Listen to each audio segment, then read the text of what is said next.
Hi friends, आप सभी का स्वागत है हमारे रोश पीसीएस क्लासेस में।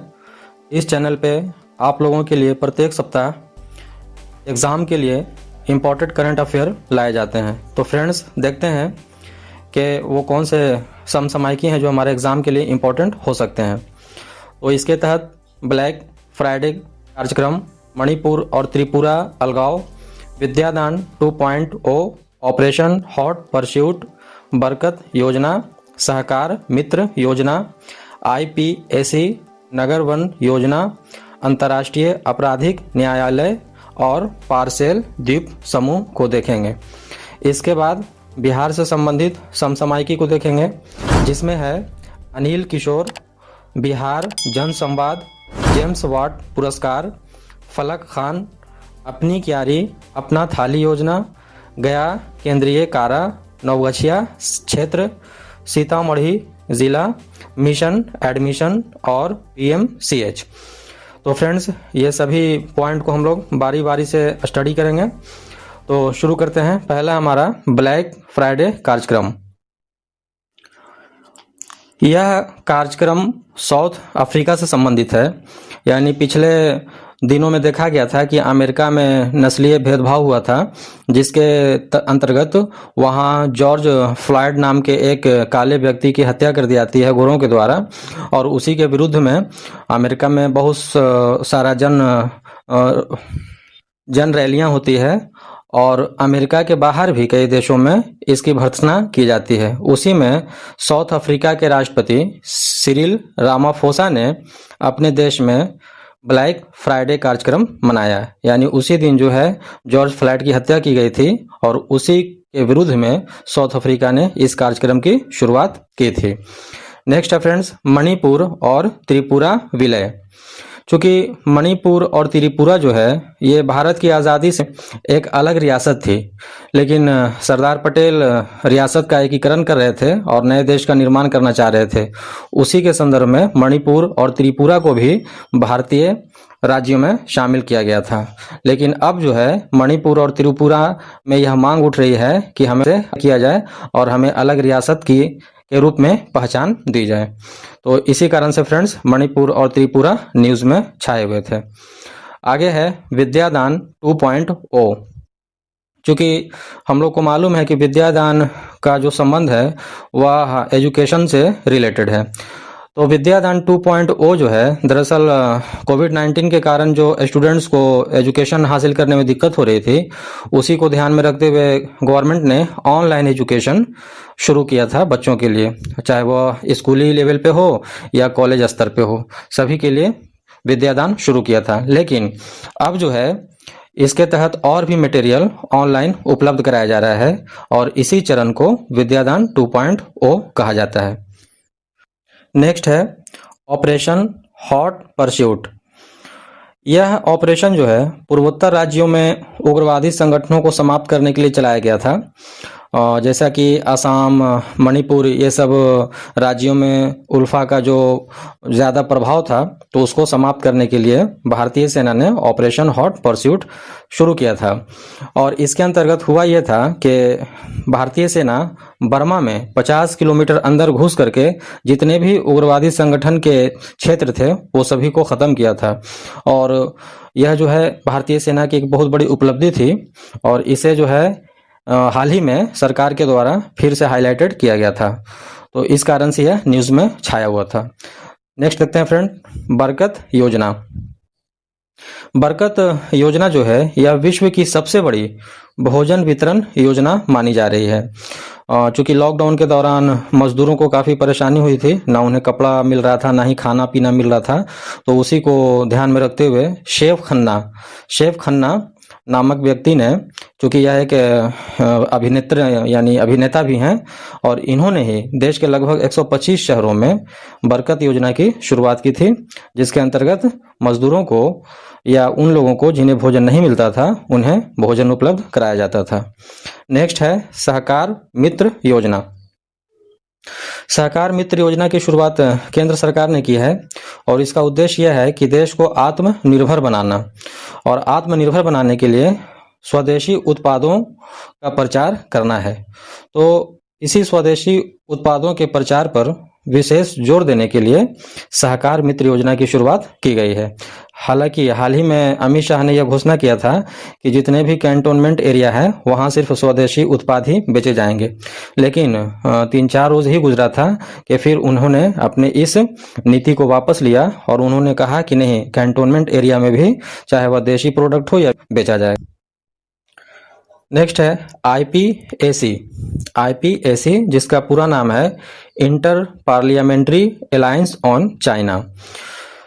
चूंकि यह एक ऐसा समझौता है जिसमें 8 देश शामिल हैं और इसका मकसद है चाइना का विरोध करना, यानी चाइना में जो कम्युनिस्ट पार्टी है वह पार्टी पूरे विश्व में अपने नीतियों का प्रचार कर रही है, अपने विचार का साझा कर रही है और उसी को रोकने के लिए 8 देश जैसे Australia, Canada, Germany, Japan, Norway, Sweden, UK और यूरोपियन संसद, ये देश के 8 जो सांसद हैं इन्होंने मिल करके एक अलायंस किया है जिसमें यह कहा गया है कि कम्युनिस्ट विचारधारा को हम लोगों को रोकना है ताकि पूरा विश्व जो है लोकतंत्र से परिचित हो सके।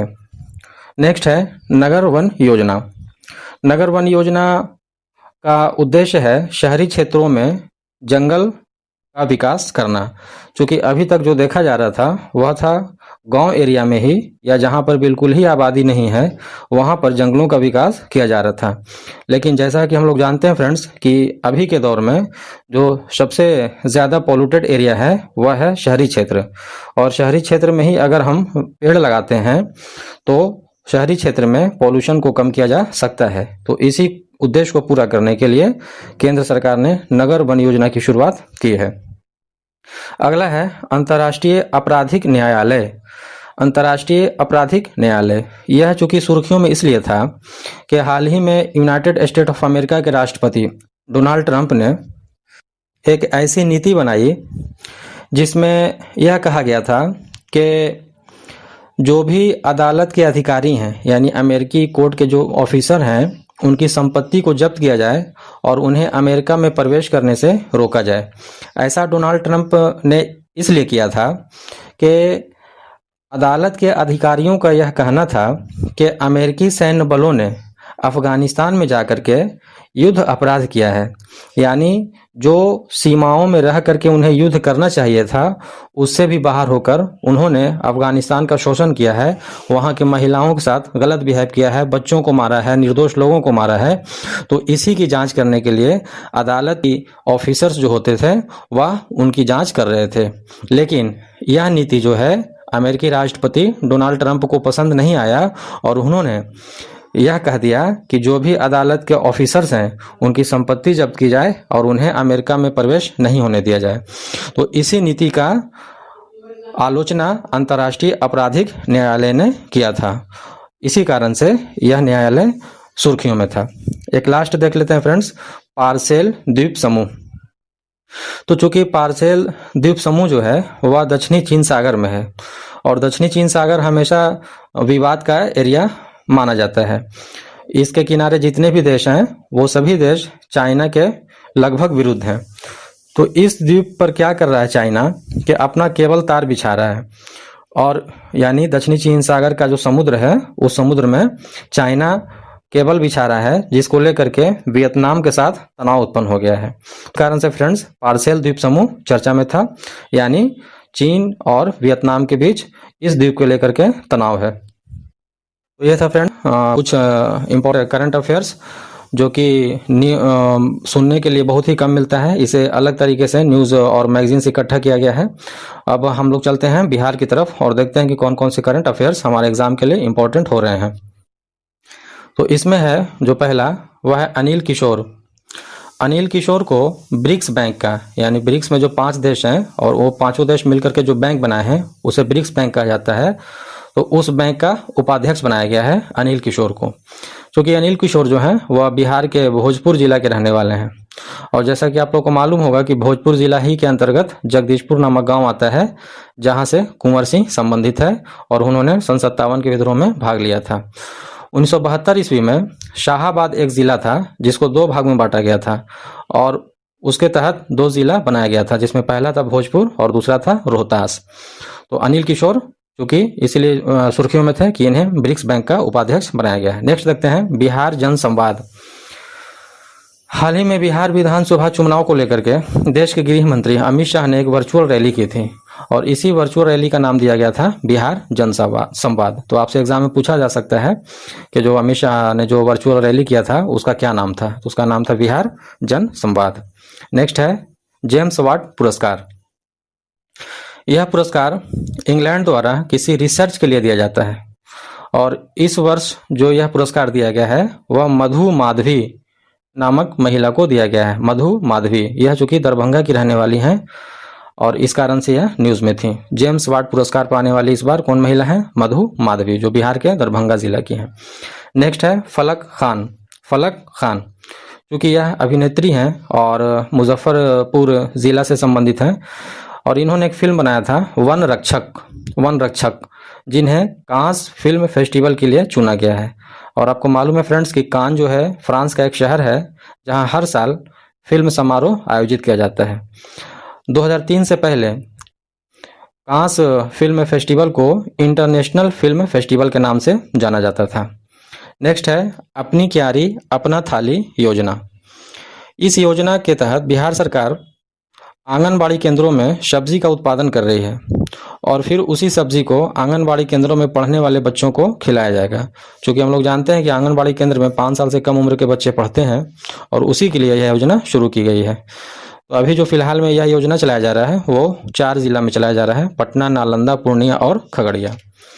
नेक्स्ट है गया केंद्रीय कारा, यानी गया में जो केंद्रीय जेल है अब उसका नाम चेंज कर दिया जाएगा और उसका नाम रखा जाएगा बैकुंठ शुक्ला जेल। बैकुंठ शुक्ला जेल। बैकुंठ शुक्ला जो थे वह एक राष्ट्रवादी क्रांतिकारी थे और उन्हें अंग्रेजों ने 1934 ईस्वी में फांसी की सजा दी थी। तो इस बलिदान के कारण गया केंद्रीय कारा का नाम बदल करके बैकुंठ शुक्ला के नाम पे रखा जाएगा। नेक्स्ट तो है वह है नवगछिया क्षेत्र। चूंकि यह सुर्खियों में इसलिए था कि नवगछिया जो है अभी वर्तमान में भागलपुर जिला में है, लेकिन सरकार ने यह घोषणा किया है कि इसे अब एक नया जिला बनाया जाएगा। यानी अभी जो फिलहाल बिहार में 38 जिला है तो नवगछिया को अगर एक अलग डिस्ट्रिक्ट बनाया जाता है तो टोटल 39 जिला हो जाएंगे। नेक्स्ट है सीतामढ़ी जिला। तो हाल ही में जो भारत और नेपाल के बीच जो तनाव उत्पन्न हो गया था और नेपाल के सैनिकों के द्वारा सीतामढ़ी के एक व्यक्ति जिसका नाम मुकेश कुमार था उनकी हत्या कर दी गई थी। तो इस कारण से सीतामढ़ी जिला सुर्खियों में था। इसको और अच्छे ढंग से आप लोग देख लीजिएगा। नेक्स्ट है मिशन एडमिशन। तो मिशन एडमिशन जो है इसके तहत प्रवासी मजदूरों के बच्चों को विद्यालय में नामांकन कराया जाएगा। यानी प्रवासी मजदूरों के बच्चों को विद्यालय में नामांकन कराने के लिए मिशन एडमिशन की शुरुआत की गई है। एक लास्ट देख लेते हैं friends, PMCH Patna medical and college hospital. तो इसका रिकॉर्ड ये रहा है कि यह सर्वाधिक बेड वाला विश्व का सबसे बड़ा हॉस्पिटल बन गया है। यानी विश्व की यह सबसे बड़ी हॉस्पिटल बन गई है जिसमें सबसे ज़्यादा बेड लगाया गया है। तो यह था फ्रेंड्स आपका नेशनल, इंटरनेशनल और बिहार से संबंधित कुछ करंट अफेयर्स।